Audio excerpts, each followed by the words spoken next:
Well, how about that for an introduction, huh? That's incredible. What a setting. Lovely to be here. Really excited to share some of my insights around Parkinson's disease with you. So imagine you're sitting in front of your laptop and you get this email. And you just look at the title, Invitation to Speak at Science, word number 1, Cocktails and Paradiso. And I said, yes! I didn't even read the email. I said, yes, yeah, I'm coming. And no, perhaps they're charging me €1,000 to be here. I couldn't care shit, you know. Just to be here is just incredible. It's always good to start with a disclosure. Anything you hear today is colored by the fact that a psychiatrist in my hospital thinks that I am the unofficial carrier of a mutation in the gene for optimism. So that will color all of my presentation. The other thing that characterizes me is I am a strong believer in interdisciplinary thinking. I was on holiday in Costa Rica this summer. This is the Rio Celeste. And there were two little rivers coming together. And the chemicals of the two rivers, exactly where they come together, create this beautiful, magical blue color. So I strongly see this as a metaphor for the fact that magic happens where different people come together. And that really is sort of a hallmark in my career. And it was also colored, this is probably the slide that gives me greatest pride. This is the Dutch national volleyball team under 18. And we beat the Russians in Bulgaria. Yeah, which today, of course, is... And over a cocktail, I can tell you really nice stories about it, seriously. This is Henk-Jan Held, Olympic gold in Atlanta, 1998. Olaf van der Meulen, Olympic gold in Atlanta. Ron Zwerver, arguably the best volleyball player this country has ever seen. And Bas Bloem. And they all went to the left in the Bankras model here in Amsterdam. And I went to the right to study Parkinson's.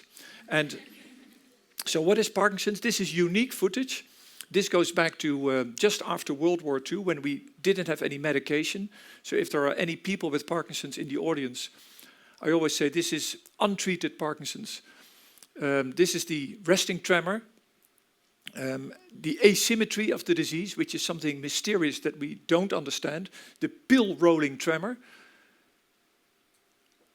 the slowness of the movements, again, note the asymmetry, the loss of facial expression, the slowness of the eye movements, again, untreated Parkinson's after World War II. The drooling, which is not excessive saliva production, but it's absence of automatic swallowing movements. You have to feel people to notice the rigidity, the stiffness, but even on the video you can appreciate how stiff these people must be. This is how balance was tested in those days, which is not what we're doing today anymore. Quite interesting from a historical perspective. Testing balance, it's better to stand behind the patient, is what I always tell the residents.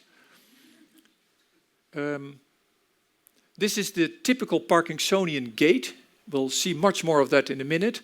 The shuffling gait, absence of arm movement, but look at when he climbs the stairs. It's much better.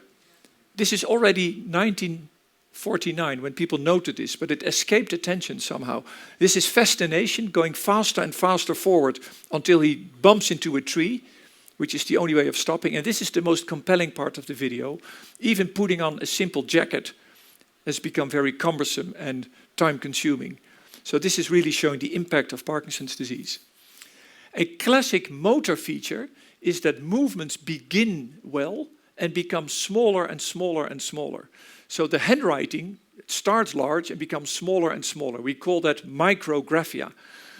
And the interesting thing is, we look at this as doctors, but I'm increasingly convinced that our ears are much better at listening to rhythms compared to the eyes. We had just an outstanding performance by Chica Chica. I hope I got the name right. But the drummer, I just spoke to the drummer backstage. I mean, wasn't the guy amazing with the drumming? As a neurologist, you know, I can look at this and really fall in love with the drumming. So this man is the first violinist of the Amsterdam Philharmonic Orchestra. And he has Parkinson's. He had seen two doctors who had treated his symptoms until the doctor was happy with the clinical performance in the clinic. But his desire, his wish was, I want to play the violin.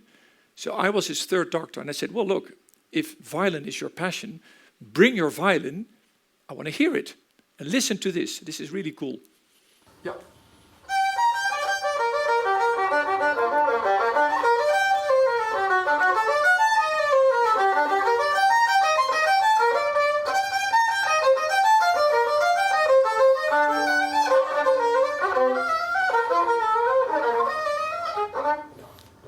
That is the hallmark of Parkinson's disease. It starts brilliantly.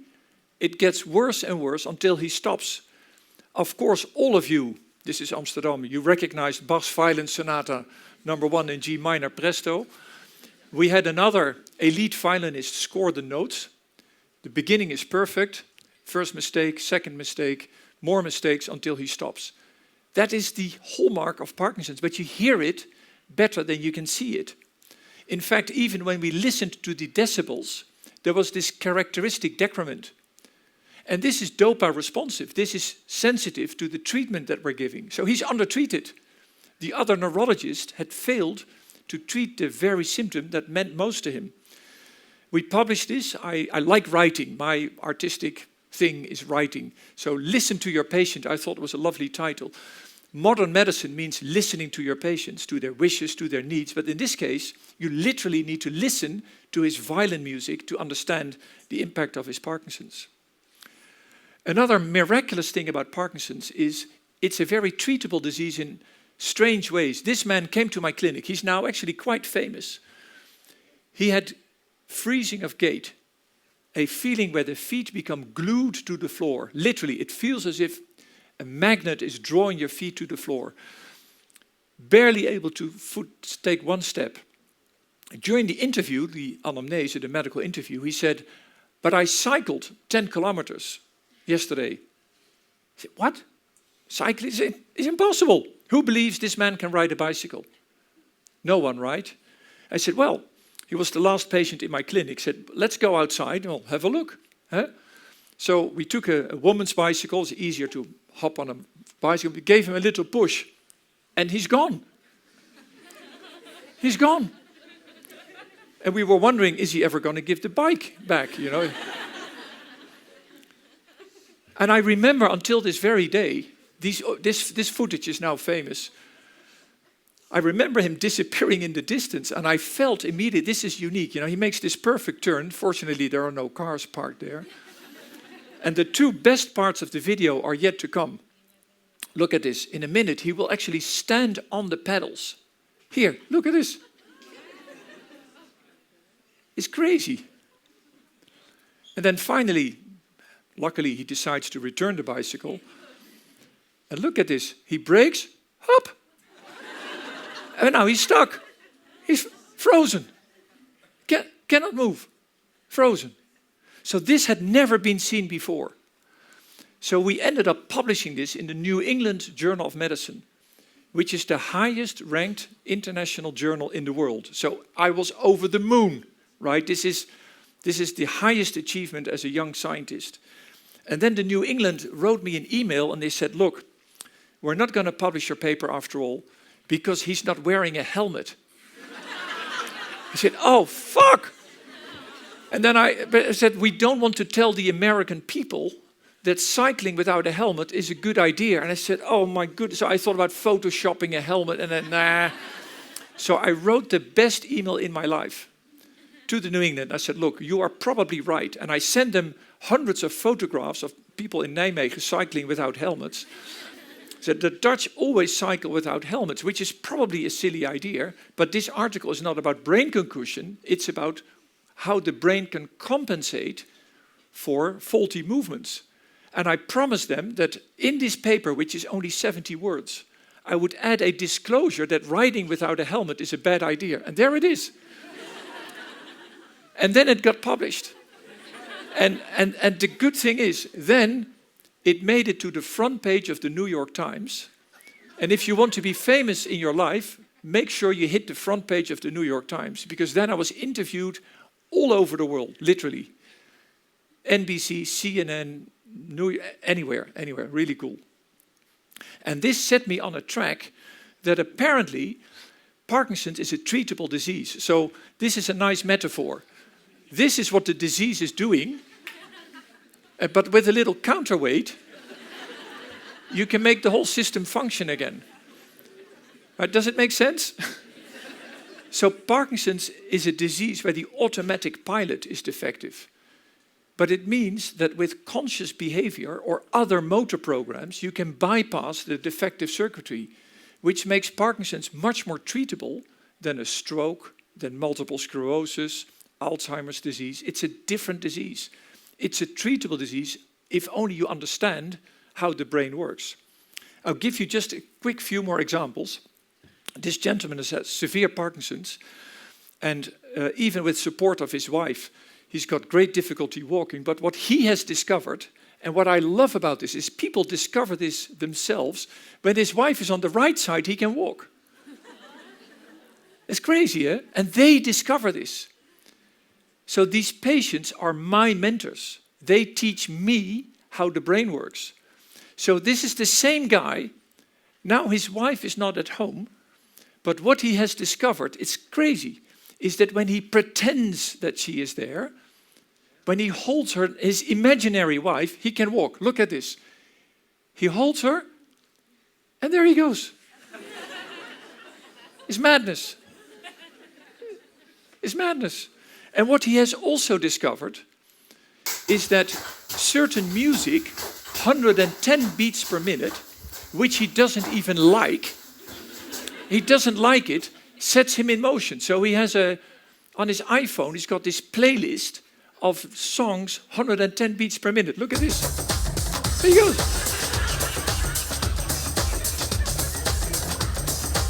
But he doesn't even like it. And this one, this is really beautiful. This man's got even more severe Parkinson's disease. And even with a wheeled rollator, he can barely move. But what sets him in motion is the opera Orpheus and Eurydice by Gluck. And I tell you, I can look at this 1,000,000 times and I get touched every time. Look at this. He waltzes with his wheeled rollator. It's insane, yeah?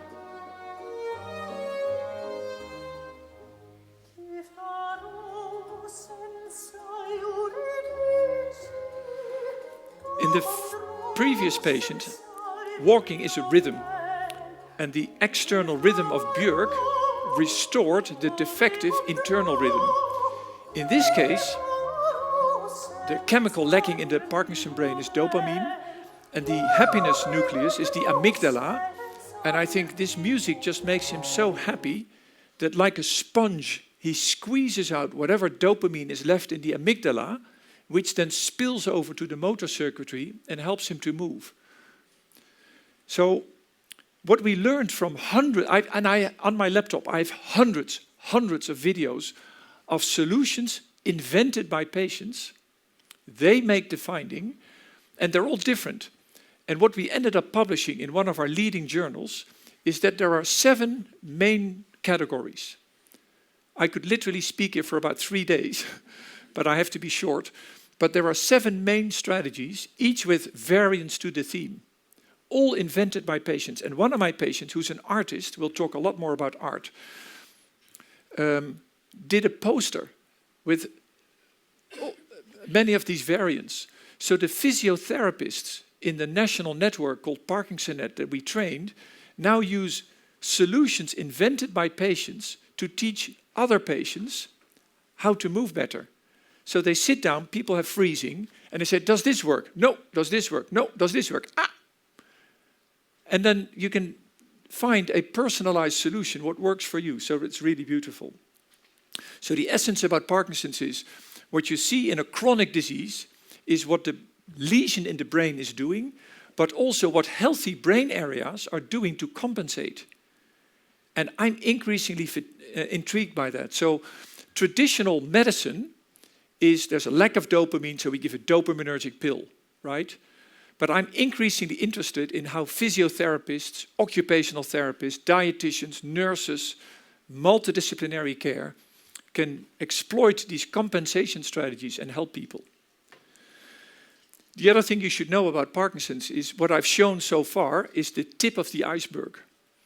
Parkinson's is a horrible, horrible, horrible disease. The whole brain eventually becomes damaged, and the part of the iceberg is the smallest part, is the top, is the motor symptoms. It's the gait, the slowness, the tremor. This is what people think is Parkinson's, but that's only the tip of the iceberg. Below the surface is depression, dementia, incontinence, pain, sexual issues, sleep disturbances, incontinence. It's a horrible disease. People also think, oh, this is a disease of old people. And that's completely wrong. So I'm like a man on a mission. I'm a real activist. More about that later. So these are two men. He's 35, he's 85, and they both have Parkinson's. We have a clinic in the Radboud specifically focused on 20-year-olds, 30-year-olds, 40-year-olds with Parkinson's. My youngest patient is 13. It's rare, but 1 in 3 people is under the age of 65 when they develop Parkinson's, which means this is a disease of active people who want to work, who want to travel, enjoy their children, their grandchildren. This is Annelien Oosterbaan, a gynecologist from Rotterdam, who during surgery noted a tremor. She developed Parkinson's at age 32. And she's pregnant with Parkinson's. We have a program now in the Radboud around pregnancy and Parkinson's.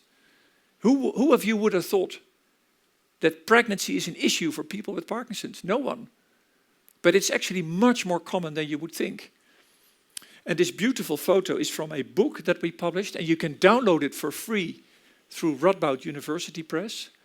And it's a photo book which we did with a retired epidemiologist, Richard Grol. And what we did in this book is really quite nice, is we did photos of couples of patients and their provider. Could be a doctor, could be a nurse, could be a physio.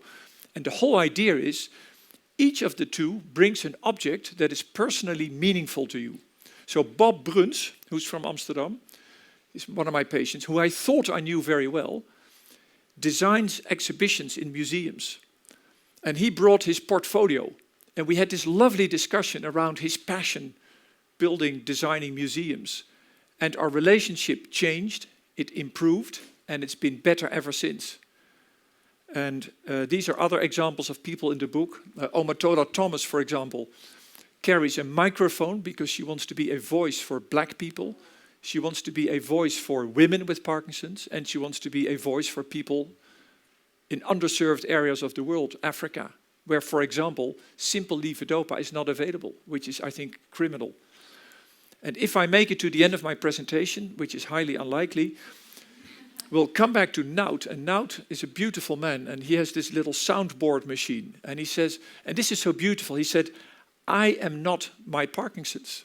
That's so beautifully said. He is, he's a person. And then I got an invitation. I'm the ambassador for the program Hoofdzaken. And the 4 ambassadors were invited to give a lecture for Queen Maxima, a 1-minute lecture. And you were allowed to bring an object. And I decided I was not going to bring my own object. I was going to bring patients who were bringing their object. So based on the photography in the book, we did a 1-minute film, and I had an artist, a musician from Utrecht, customize a specific song. So listen to the lyrics, you'll recognize the melody, but the lyrics are new, and look at the photos, it's really beautiful.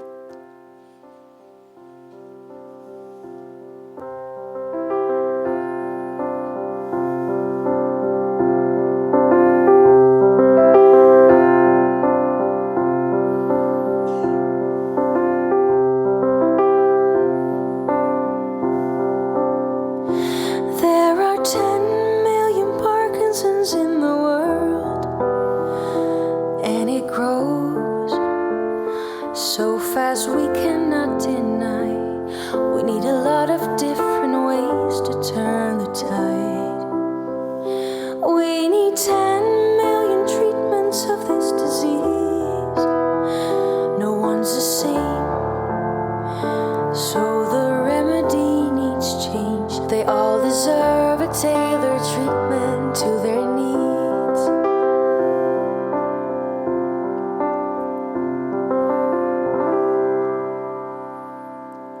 Isn't that beautiful?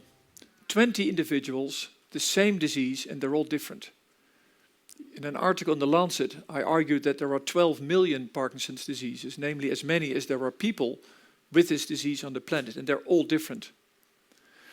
So another thing which is important to realize is there's a long lead-up phase to Parkinson's.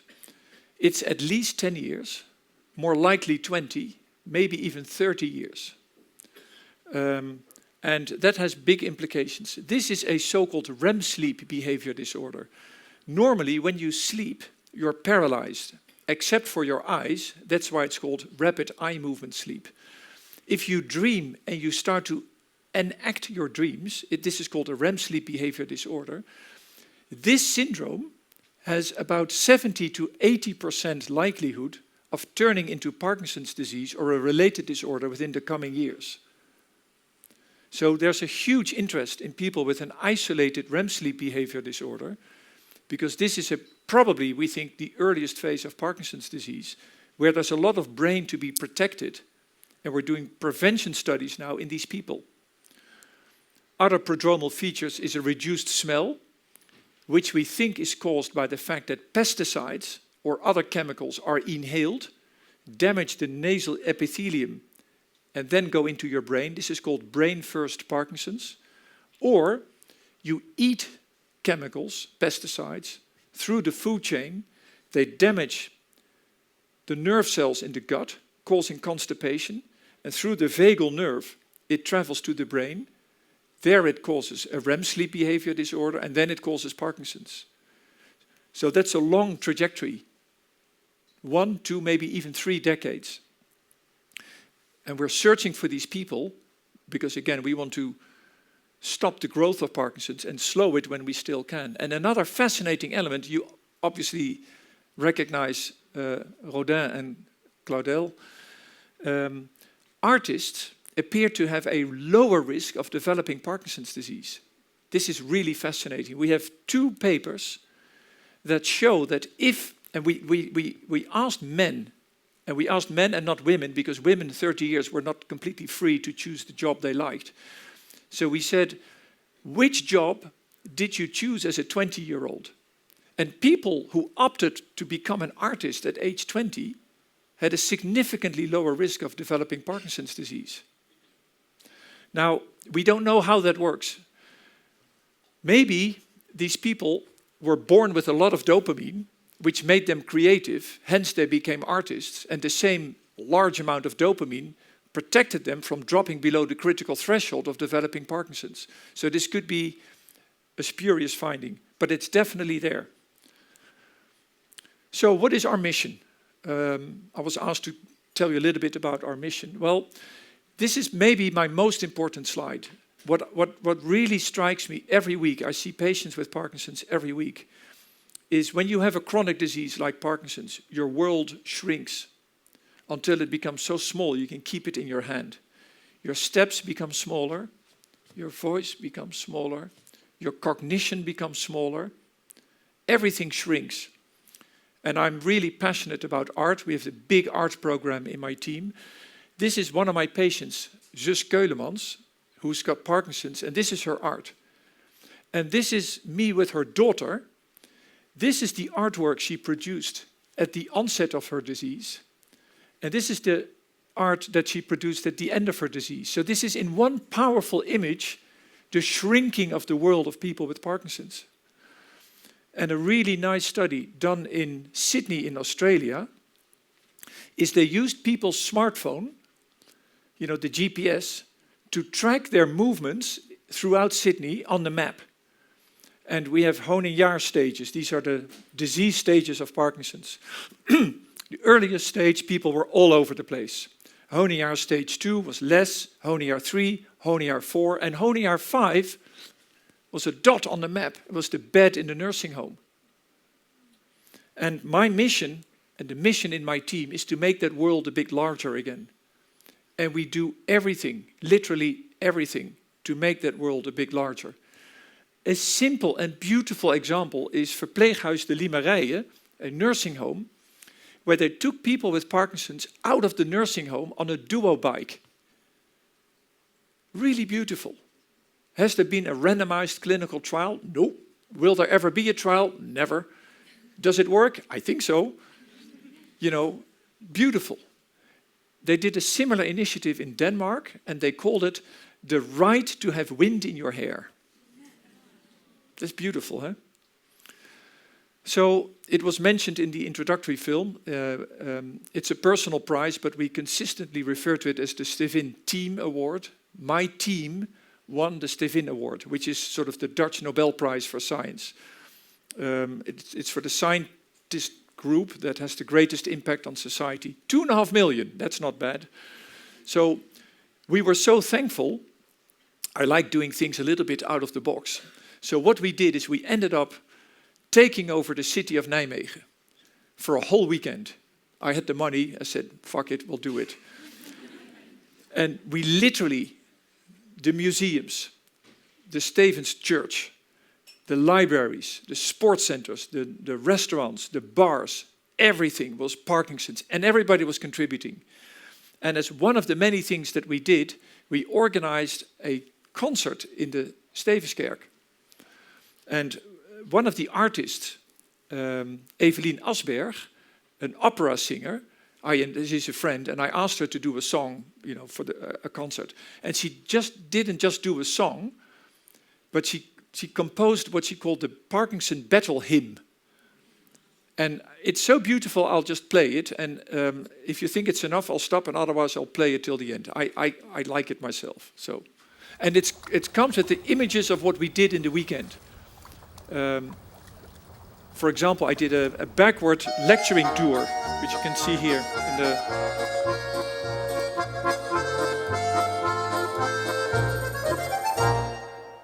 Let us battle and stand together. So join the ongoing fight against Parkinson's. It's a pandemic, the fastest growing. Hand in hand we'll beat the dark.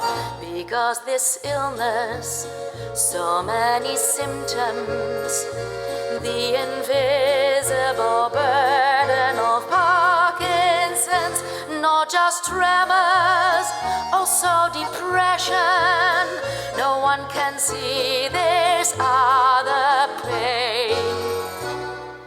Art and music, paint and brushes, bring colors back to the canvas of liveliness as antidote when life is heavy against gloominess and cold. Not a patient, but a person, so much more than the illness of Parkinson's. Sports and movement improve well-being, restore control and create joy. We have the know-how, we have solutions. So prohibit and stop using pesticides, or politicians should hear this cry out for the sake of human health. Let us battle and stand together. So join the ongoing fight against Parkinson's. Let's prevent it or even stop it. Parkinson's, goodbye and ciao. Let's prevent it or even stop it. Parkinson's, goodbye and ciao. Let's prevent it or even stop it. Parkinson's, goodbye and ciao. Ah, nice, eh?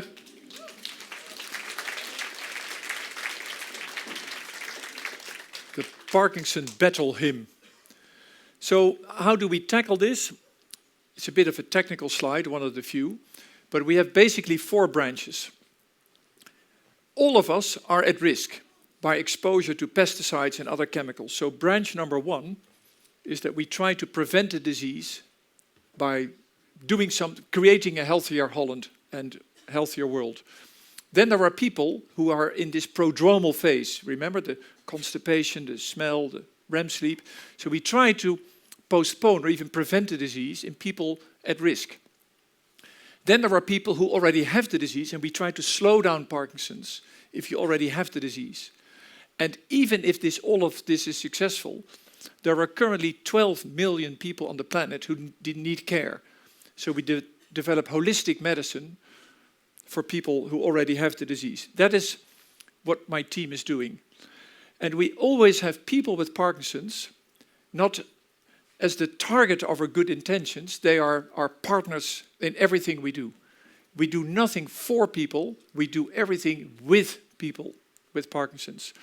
Much like Steve Jobs was successful because he built stuff which he knew his clients would like. So healthcare is not industry to please doctors. You know, it's a privilege and honor to be able to serve people. So we need to really think about how can we best help people. And this is a slogan that's sort of core to my team. Nothing about me without me. Nothing about patients without involving them. And we do, and I'll give you some very nice examples, everything in co-creation. So one example is Sarah Regare. She's got Parkinson's disease. And she said, look, I'm fed up telling my story in the hospital, 5 minutes, 10 minutes, and I have a whole life at home. So she decided to do self-experimentation and self-measurements at home so that the doctor in the clinic would have a better view of her real performance at home. And she ended up doing a PhD. So she was the first patient who completed her PhD in my group. And this is the cover of her thesis. These are the days of the year. And all the minutes of contact with the medical world was exactly 1 day. And the rest, she's Sarah the mother, Sarah the friend, Sarah the PhD student. Isn't that beautiful? Another patient, Marina Noordegraaf, said what patients need is not dopamine, what we need is hopamine. Isn't that crazy cool? And she drafted this pill box. She's very creative. And we ended up publishing with Marina, the patient, as the first author. This is how we do stuff in my group. And Marina literally said, hopamine is hope of mine. It's personalized hope. So I addressed the concept of hope in my clinic. We're not just improving tremor. Now, what is your hope? What is your dream? The violinist. It's not about treating symptoms in the clinic. It's about restoring hope and personal missions. So a few quick examples. Preventing the disease. I have really become an activist. I had Bayer in my clinic, and Bayer said, "Oh, meneer Bloem, we looked at you and we think you're an activist." I said, "You're damn right." And if you wondered whether I'm in the audience, I'm actually there. And on April 11, there will be a march op Malieveld. And the reason I've become an activist is we are facing a real crisis. And the crisis is this. This is one of my best cited papers. Parkinson's disease has doubled in the last 20 years, and it was projected to double again in the next 20 years. The painful truth is even worse, because the latest data have just been published. It's there. So in 2021, we have already reached the numbers we expected for 2035. This is the world's fastest growing neurological disease, growing faster than Alzheimer's, stroke, any other neurological disease. We published about this in our book, The Parkinson Pandemic. I don't make any money out of it, in case you think I'm sort of making my pension here. All the money goes to research.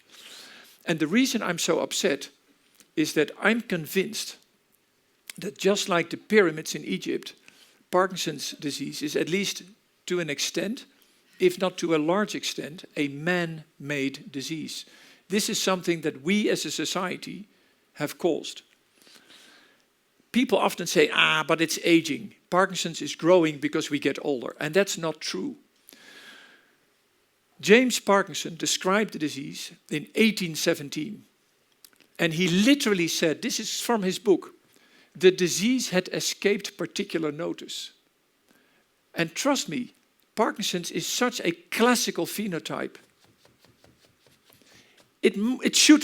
People should have seen it prior to 1817. And of course, people grew less old in the 19th century, but 1 in 3 people is under the age of 65. There are more than 1,000 patients in Holland alone in their 20s and 30s. Think of Annelien Oosterbaan with her pregnancy. There was no description, or hardly any description, in the world's literature of Parkinson's disease prior to 1817. Another example, Michael J. Fox, age 30. People should have seen it, but it was not described. And this is a really compelling figure. Yes, aging, the older you get, the higher the risk of Parkinson's. And men have a higher risk than women. We'll come to that in a minute. That's obviously relevant when it comes to the etiology. But I'll now show you the risk of lung cancer. It's identical. It's the same.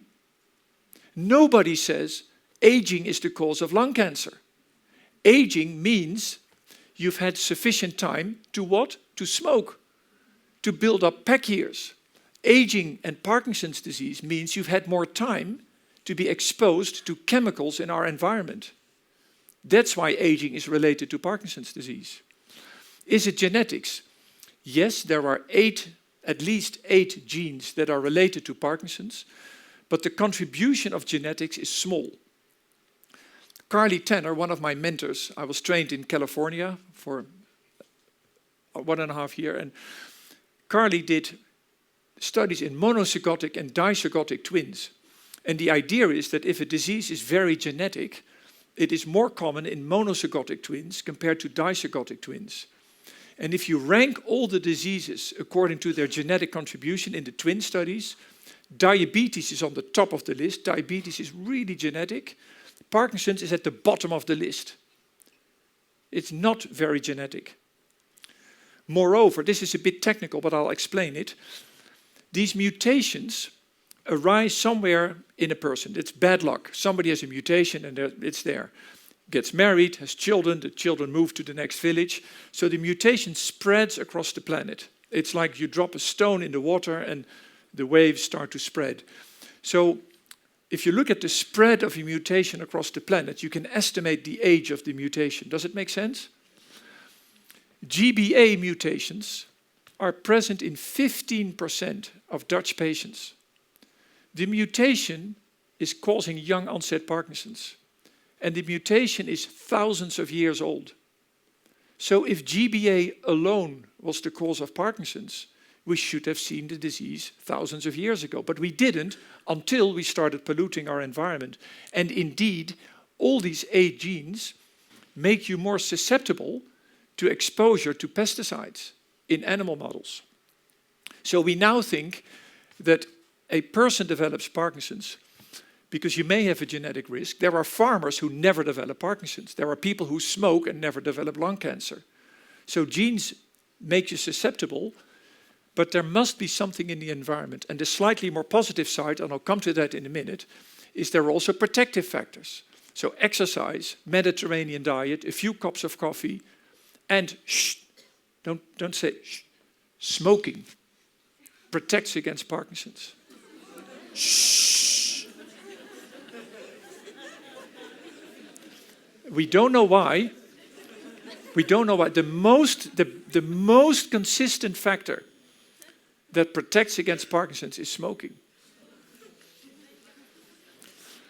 One reason could be that people with a lot of dopamine enjoy a cigarette more than people with low dopamine. So it's the high dopamine level.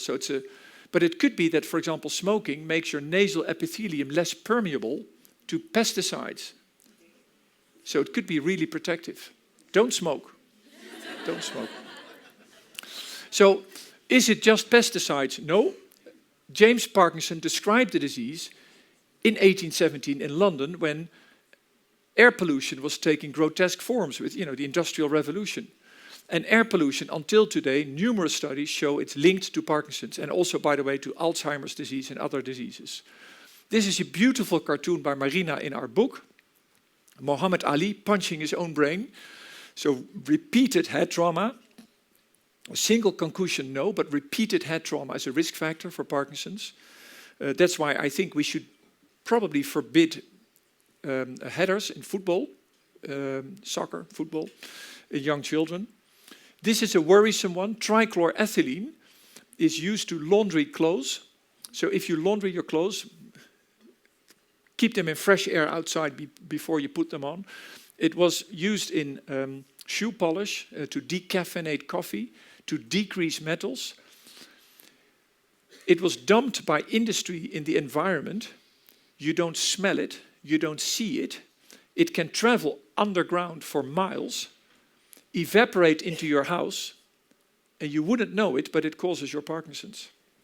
So that's another worrisome, but we are definitely concerned. And if you follow me in the media, you know that I'm a real activist against pesticides. And if it goes on, Monday, Eva Jinek, I'm on the table with 3 patients talking about pesticides. The use of pesticides has grown incredibly in the world. These are all studies, don't try to read it in detail, but this is a meta-analysis. This is sort of the weighted average of all these studies. And don't believe people say, there's no evidence. Study after study after study is consistently showing pesticides increase the risk of Parkinson's disease. The risk is particularly high in farmers, people who work professionally with pesticides. And maybe there's a farmer here, or you have farmers in your family. Farmers are not to blame. There is not a single farmer in the world who voluntarily intoxicates himself, his family, or his neighbors. Farmers think they are working with safe products. The problem is not the farmers, the problem is industry. And I'm not happy with industry. The role they play. Paraquat, which is incredibly toxic. 1 sip can kill you. In the 70s, Bayer and Syngenta knew that paraquat was causing Parkinson's. And they were hiding it from files for regulatory action. And that's criminal. It's just criminal. I have no other word for it. And it's still being used in the United States, in Argentina, in New Zealand, in Australia. It's just insane. The interesting thing is, men more often have Parkinson's. Remember the graph with the lung cancer? It's because men more often work as farmers or heavy metals. The only country in the world where Parkinson's is more common in women is in Japan. And in Japan, women do the farming. Doesn't prove anything, but it's all becoming a little bit suspicious. Eh? Now the question is, these are all associations. The disappearance of the storch, the ooievaar, was associated with a reduction in the birth rates in Holland. That doesn't mean that the storch brings babies. This is an example, classical example of an association, but it's not causal. But we think the relation with pesticides is more than an association, because if you feed pesticides to a mouse, a rat, a monkey, a horse, a goldfish, it develops Parkinson's symptoms and it kills the substantia nigra. This is Bill Langston. So when I was 21 years old, I was always a man on a mission. I wanted to go to America, and I happened to meet Bill Langston. And Bill is still a friend. He's now in his 80s. And Bill made a discovery that I'm going to tell you about. It's really fascinating. Bill discovered in 1981 7 20-year-olds who had been using a self-synthesized heroin analog. Because heroin in the previous century was only illegal in America if it was exactly heroin. So what kitchen chemists were doing, are you studying chemistry? So what kitchen chemists were doing is they were adding a fluor or a carbon atom to heroin, and then it was legal as sea salt. But some of these products were toxic. And one of these products was MPTP. And 7 young people in their 20s, 30s, injected themselves intravenously with MPTP, a kick, the next morning, end-stage irreversible Parkinson's. And I asked Bill, did you ever videotape these people? And he did. So nowadays in Nijmegen, we shake hands with the right hand and we start filming with the left hand. But in those days it was, but he had 70mm films, which are smuggled out of the country. And this is George Carrillo. This is unique historical material. This is the guy that triggered the story. He was healthy the day before. And look at him, end stage, and it never went away. Irreversible end-stage Parkinson's. Now, why am I showing this to you? MPTP is converted in the brain to MPP+. And MPP+ is nearly identical to paraquat. And paraquat is a pesticide that we have used in the Netherlands for years and years and years. It's still being used in America and in many other countries. So, of course, this is a high dose intravenous, but this is the first proof of concept in human beings that a pesticide-like chemical can cause irreversible end-stage Parkinson's in human beings. And what makes it even more compelling is MPP+ blocks mitochondria, the breathing organelles of nerve cells. Pesticides do exactly the same. They inhibit mitochondria. This is how they kill fungi and weeds. They kill mitochondria. This is what MPTP was doing, and this is what all the Parkinson genes are doing. They block mitochondria. This explains the interaction between genes and environment. It's like a double hit. 2 keer de sjaak, zeggen wij in Nederland. And what is really fascinating, I find that incredible, and I worked with these people, right? I did my PhD in California with these original 7 MPTP patients. I told you about reduced smell, remember? These MPTP patients got their Parkinson's by intravenous injection. So even though they had severe Parkinson's, their smell was perfect. The chemist who had been manufacturing MPTP had inhaled the pesticide, the MPTP, a lower dose, developed Parkinson's 7 years later, had a reduced smell. It's compelling, eh? And then further evidence is heat map studies. So my life, my whole life is built around heroes. I have many heroes, and I try to model my life after my heroes. Bill Langston is a hero. André Barbeau is one of the other heroes. And André, I never met him in real life. He died at a young age. He was a French-Canadian neurologist. But André Barbeau was the first man in the world to say, if Parkinson's is unrelated to the environment, it should be equally present on the map, regardless of where I look, right? Does it make sense?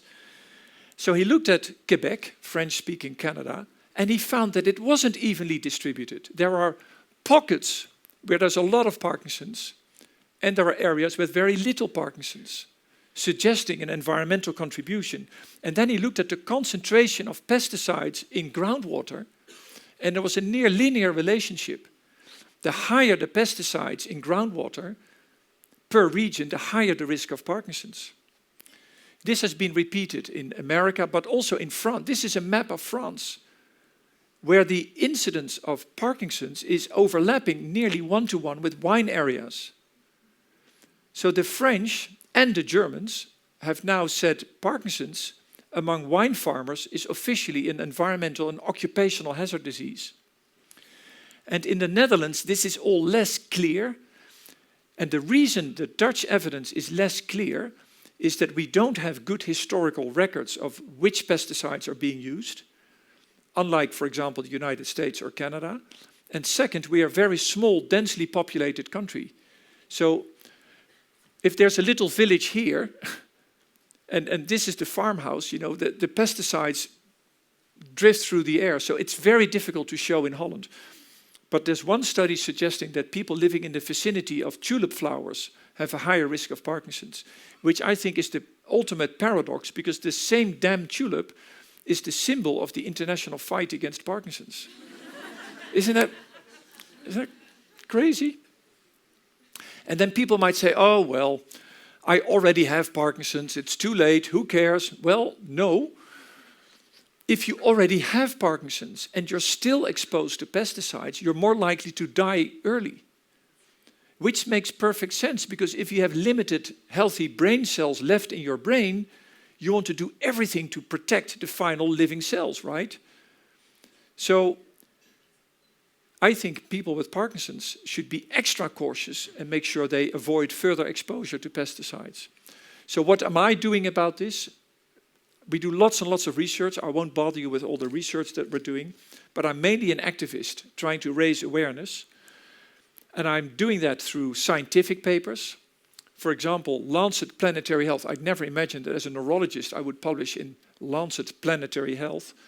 But we raised awareness for the fact that the current testing procedures are inadequate.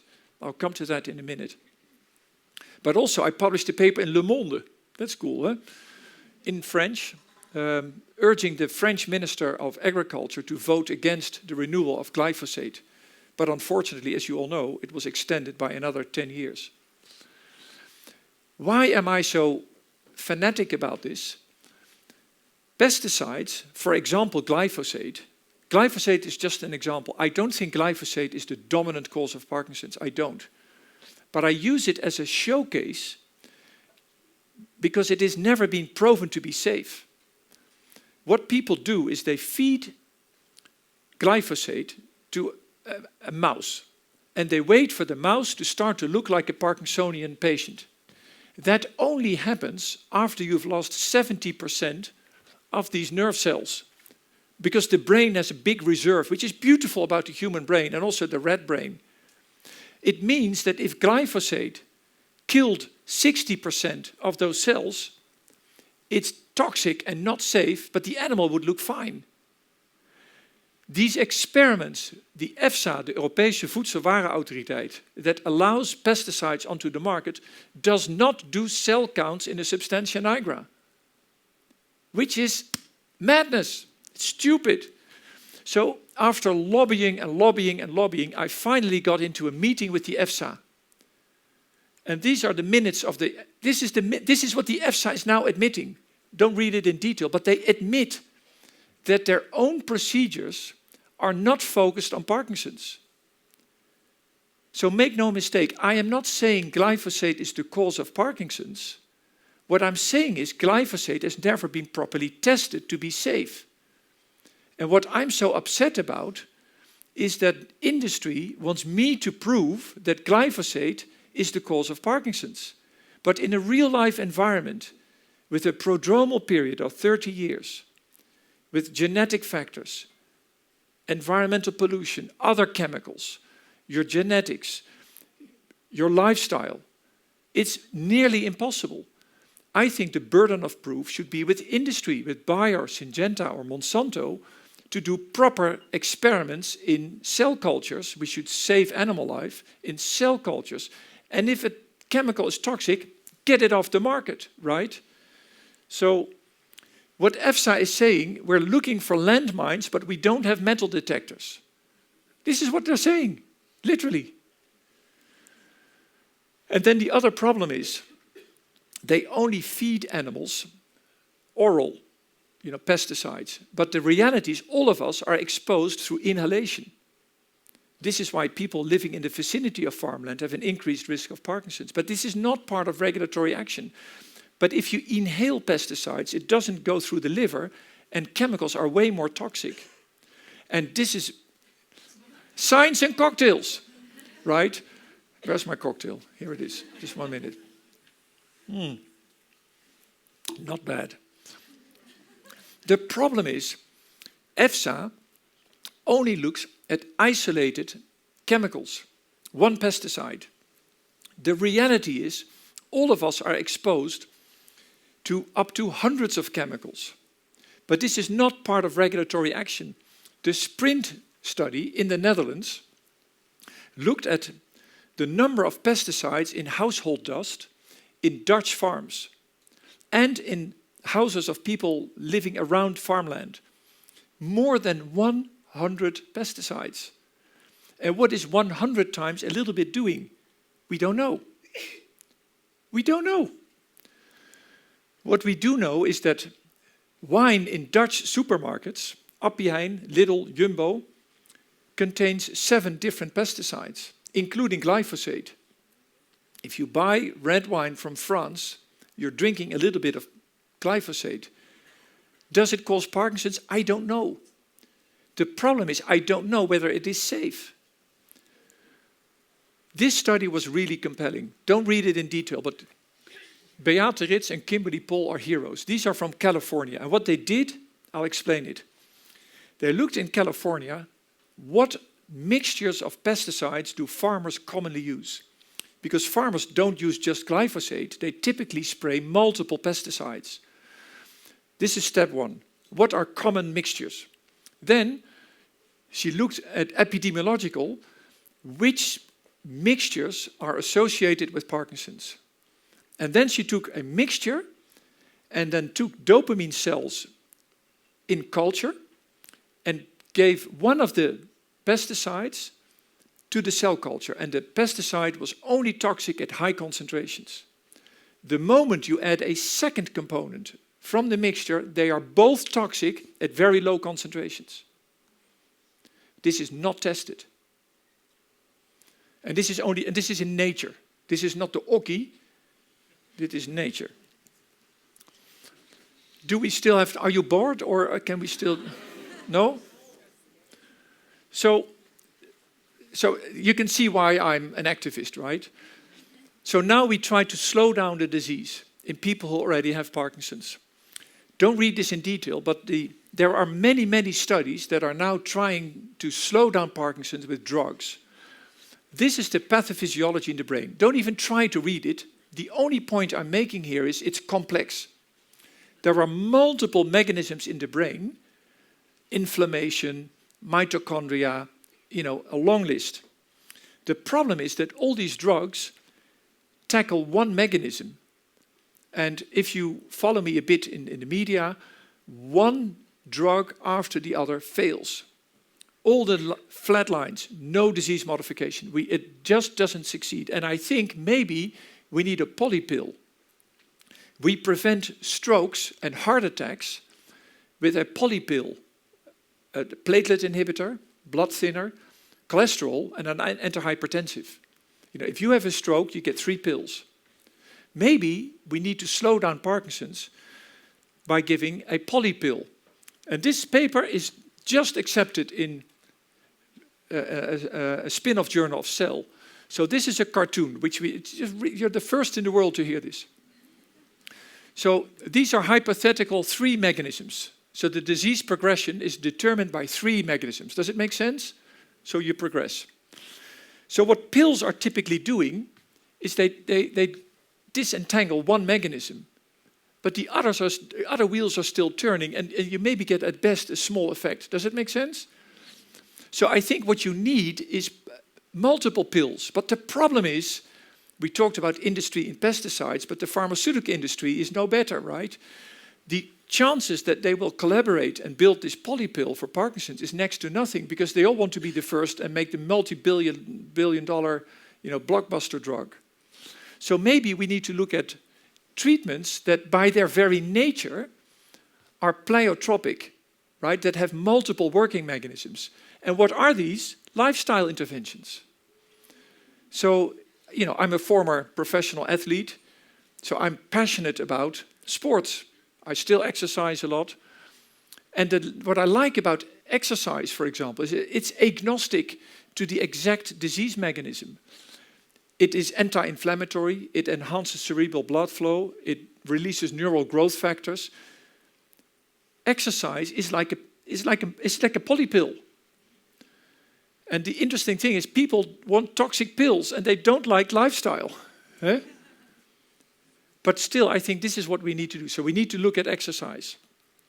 There are now 2 trials, one by my group in Nijmegen, one from the United States, which show that if you either cycle on a bicycle or run on a treadmill, your clinical symptoms remain stable, whereas non-exercisers progress. And really cool, this is one of my best cited papers. So how exercise works has long been a black box.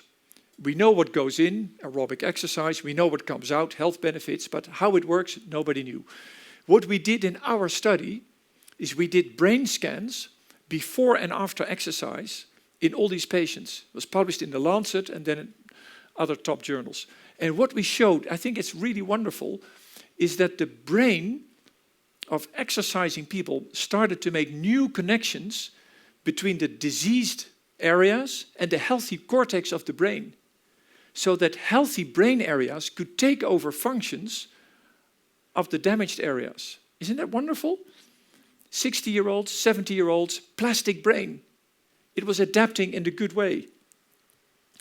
So now we're taking this to the stepwise study. And the stepwise study is we use people's smartphones to deliver the treatment and to measure the outcome. So this is the first fully home-based trial in Parkinson's in the world. We basically designed a Pokemon Go for the elderly. Yeah? Does anybody use Pokemon Go still? No? Is that? Anyway, but you know the drill, huh? And essentially, so in Pokemon Go, the more you move, the more animals you see, right? And monsters.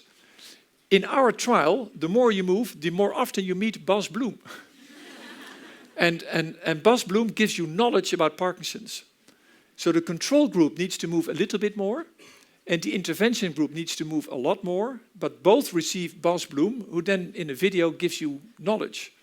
So they're rewarded, just like Pokemon Go, to move more, but it's dose dependent. And the first results are really positive. We have a big program on stress, so we're doing trials of mindfulness and yoga in my group, and I think maybe tackling stress could be a disease modifier. And we just got a big grant for the first really big trial in the world to look at diet and Parkinson's. And we're going to use the Mediterranean plant-based diet. And I think, and those are all multimodal interventions, and I think these are more likely to slow down Parkinson's than the pills. And then, you may have seen I skipped this one, but I had to explain this before I can explain this. With the money of the Stevin Award, we're now bringing the Pokemon Go to people in the prodromal phase. So now we're going to the sleep centers. People with this REM sleep behavior disorder are now receiving our Pokemon Go in the hope of slowing down, maybe even preventing Parkinson's through exercise. And it can go wrong in about 10 ways, and we can get it right in one way, but we're doing it because I have the money. Are you still okay? Yeah? Really? Yeah? Okay. Okay. Now, finally, there are people that deserve better treatment. The hallmark of treatment is pills. And I'm not saying pills are necessarily bad, but dopaminergic pills are very effective, but they come with adverse effects. This is the same guy, and there's 20 minutes in between. This is without medication, and that is with medication. But what you can see is the medication starts to cause excessive involuntary movements. These are called dyskinesias. So the window becomes smaller and smaller, and it becomes more and more difficult to treat Parkinson's. And of course, this is a quite horrific example, but you can see how pills are not, the panacea for Parkinson's. And moreover, they can cause weird adverse effects. And now it becomes really strange. So I told you that artists have a lower risk of developing Parkinson's. But what is really interesting, people with Parkinson's disease who had never been an artist in their life, who were treated with dopaminergic medication, for the first time become artists. So Paul Crac designed a museum in Grenoble of art produced by Parkinson patients who had never been artists in their life, but became artists induced by dopaminergic medication. And look at it, it's really beautiful art. But art and addiction, or creativity and addiction are closely intertwined. So this gentleman, prior to treatment, was already an artist, and this is a typical Parkinson painting because they like predictability, rhythm. Each window on the left is mirrored on the right. When he was treated with pills, his artistic expressions changed into this. But it's, sometimes you can smile about it, but it's horrible. Because his wife was not married to this guy. And he doesn't see the problem. He does not see the problem. So this is really, and this is really compelling. This was a patient of mine who was a banker. And as an adverse effect of the dopaminergic treatment, he developed punding, and that is obsessive compulsive behavior where he had to memorize telephone books. You know, he was a guy with numbers, a banker, but he also became creative and an artist. And he then made this painting on the background of the same damn pages of the phone book with these big letters, who am I? But just look at it. Because this begs the question, am I the artist or am I a chemical artist? And I don't know the answer. I don't. I tell my patients, I think that the medication restored what they would otherwise have been. I think without Parkinson's, they would probably, I hope they would have been artists. But I don't know. Maybe the pills press different buttons in the brain and maybe you are a chemical artist. But it's compelling, eh? So I have become a real holistic doctor. And sometimes my colleagues say, oh, Bloem is off the right path. He's become crazy. He's become like a voodoo guy. But what I mean to say with a holistic doctor really comes from my heart. Holos means whole or entire in Greek. So holistic care means not just looking at physical symptoms, but it looks at spiritual issues, mental issues, psychological issues, the family. It really is a holistic approach. I asked ChatGPT, what do you think of holistic care? Give me positive and negative connotations. And there it is. Positive things, comprehensive, preventive, personalized, but also vague, costly, you know, not evidence-based. So holistic is surrounded by debate, let's put it that way. Now, I don't prescribe anything patients present to me. I prescribe what is evidence-based. But anything that helps my patients makes me happy, right? And I think in that sense, Parkinson's is much like sport. I'm still very passionate about sports. And for the cyclists, are there any cyclist fans here in the audience? Yeah. Who is this? Yeah, and Mathieu van der Poel. Yeah, very good. So, and of course, Mathieu beats Wout van Aert. Hey, Holland. But the thickness of a tire, and I think the difference between these two formidable athletes is everything needs to be right. Your nutrition, your stress, your mechanics, the massage, your diet, your stress levels, everything needs to be perfect. Now, if you've got Parkinson's disease, everything needs to be perfect. You are like an athlete. Your nutrition, your diet, your stress, your pills, everything needs to be perfect. And then the question is, what about alternative medicine? This is an interesting question. Patients use alternative medicine a lot. They believe in it. And what people often say is there's two types of medicine. There's regular medicine and there's alternative medicine, like black and white. And there's no difference. And I argue here, and this is the final part of my talk, there's only one type of medicine. There's one type of medicine. The whole world, I'm going to take a small political sidestep, the whole world is polarizing. Whether this be Trump or Putin or Gaza or Ukraine or, you know, the world is divided into extremes, which is horrible. And medicine is also polarizing. And I argue there's one world, just as there's one real world around us, where we should unite and come out of our trenches and listen to each other and understand each other. Medicine is no different. And I argue there's one family, but each intervention as part of that family can be ranked according to credibility. I'll quickly explain it. Credibility has two components. Is there a good rationale for the treatment? Levodopa has a good rationale because there is a lack of dopamine in the brain. So giving a pill that increases dopamine has a good rationale. And the second component is evidence-based medicine. And there are good trials, don't read this in detail, scientific graph, but there's a trial in the New England Journal of Medicine showing that compared to placebo, levodopa is better with a dose-response curve. So levodopa is a very rational treatment. The question is, do you always need evidence? The parachute has never been tested in a randomized clinical trial. Who wants to be in the control group? So if the rationale is strong enough, you don't need a trial. And we just submitted this paper, so I'm going to try this on you. So I think the chance that a treatment is being accepted is a function of the rate of credibility. And the higher the credibility, which is the sum of the rationale and the evidence, the more likely that a doctor will give it to you as a patient. On the left is retroactive prayer. Has anybody heard of retroactive prayer? This guy, Leibovich, what's in the name, said time is not linear. It's really cool. So he said, if I pray today for people admitted to the intensive care 20 years ago, they will be released from the intensive care quicker compared to people for whom I do not pray. It's complete bullocks, right? And it was statistically significant. And he published it in the British Medical Journal.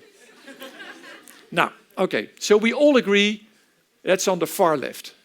Very bad rationale, yeah? Okay. Swimming with dolphins is slightly more to the right. No trials, but swimming with dolphins, friendly animals, it's exercise, it may relieve anxiety. So no trials, but at least a bit of a rationale. So that's why I put it a bit more to the right. And this is one of my patients, Wietse Rusje, and he now has a dog. And he says the dog is forgiving. He's my best friend. He's always there for me. Furry animals. No trials of dogs for Parkinson's, but, there's a rationale. On the far right is levodopa. There's no debate. Deep brain stimulation, which is surgery in the brain, I have no time to talk about it, is slightly more to the left because it's very difficult to do placebo-controlled brain surgery. Well, can I say it quickly? Are you bored? No? They did a trial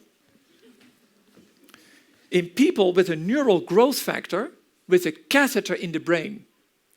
The control group, the ethical committee approved.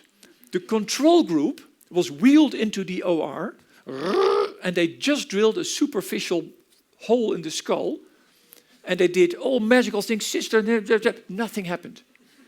Placebo surgery. Then they waited for 6 months. The investigators were convinced they had struck gold because the patients they were seeing, blinded of course, were dramatically improved. And guess what? Both groups improved dramatically. So the placebo effect in Parkinson's is huge. Parkinson's is the most placebo-sensitive condition in the world. So the ethical committee was right in doing a placebo-controlled surgery. If they had not done a placebo group, all the world would be receiving a catheter with a neural growth factor in their brain. Okay. So, but it's difficult. So that's why it's there. And my whole point is, the world is filled with grays in between, which, you could say the 50 shades of gray. And the debate is not around the left end of the spectrum. We are in a time of limited funding. So the debate is not about retroactive prayer. The debate is not about the right side. The debate is about the grays in between. And I'll give you 2 examples. I need to quit, probably. Soonish. But yeah, okay. Well, I'm here. I'm not going. So, okay, two examples and then I'm done. Actually, I'm not going to make it till the end. So on YouTube, you will find spectacular videos of patients with Parkinson's who put on a vibration device on their wrist and they run around like never before. Spectacular films, really. So we spoke to the company and we said, all right, can we do a trial? So we did a trial, don't read this in detail, nothing. Flat line. It was a placebo effect, just like the placebo surgery. And the final bit is art. I told you I'm very passionate about art. This is one of my patients, Suzanne Vase, and this is the dopamine leaving her skull. Isn't that brilliant? And she uses art as a way to fight her disease. Look at this. This man has got hallucinations, and he's painted them. I am having some illusions by Parkinson's.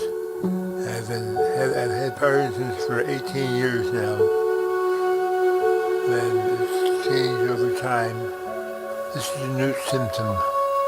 I see people being there almost all the time, so I am literally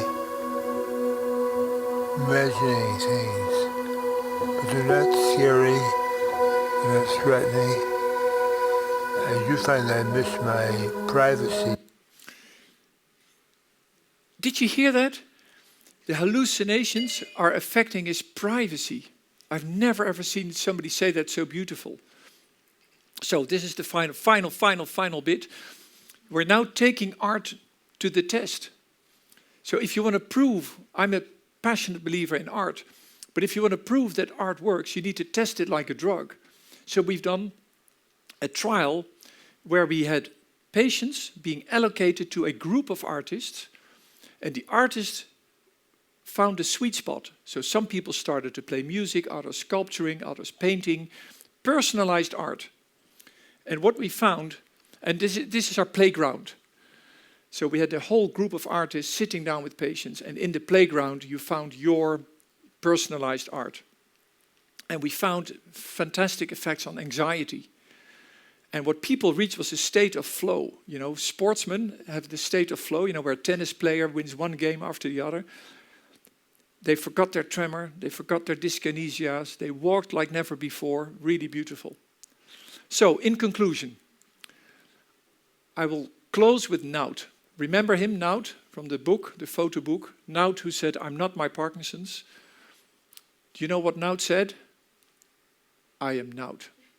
Thank you.